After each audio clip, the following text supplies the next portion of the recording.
La nouvelle saison des Raptors de Toronto est à nos portes. Elle comprendra évidemment plusieurs défis, beaucoup d'inconnus, pandémie oblige.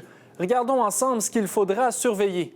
Vous le savez déjà, les Raptors joueront la première moitié du calendrier de la NBA aux États-Unis. L'équipe a élu domicile à Tampa, en Floride, et jouera ses matchs au Amalie Arena, domicile des champions de la Coupe Stanley, le Lightning de Tampa Bay. Les Raptors pourraient revenir à la maison au mois de mars lors de la pause du match des étoiles de la NBA. L'organisation réévaluera ses options à ce moment, mais d'ici là, 38 matchs devront être disputés.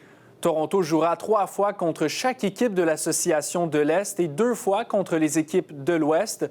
Dans l'Est, les Raptors devront se méfier de quelques prédateurs.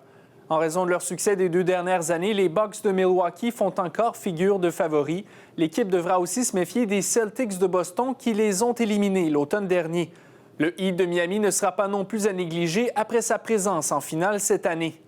Mais le grand inconnu de cette saison, c'est Brooklyn. Les Nets pourraient faire des dégâts en comptant sur 2 des meilleurs joueurs de la Ligue. Kevin Durant s'est refait une santé après une saison complète sur le carreau.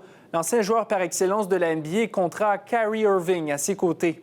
Au sein des Raptors, le quatuor de tête ne fait pas de doute. Kyle Lowry sera encore la locomotive de cette équipe. Il sera épaulé par Pascal Siakam, Fred VanVleet et OG Anunoby.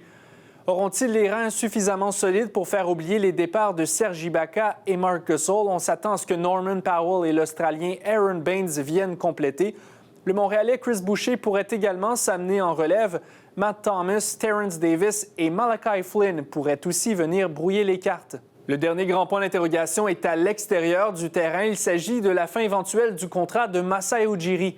Le président des Raptors est l'un des principaux architectes de l'équipe championne de 2019. Il écoule la dernière année de son contrat avec l'équipe et évidemment, son départ pourrait laisser un grand vide à Toronto.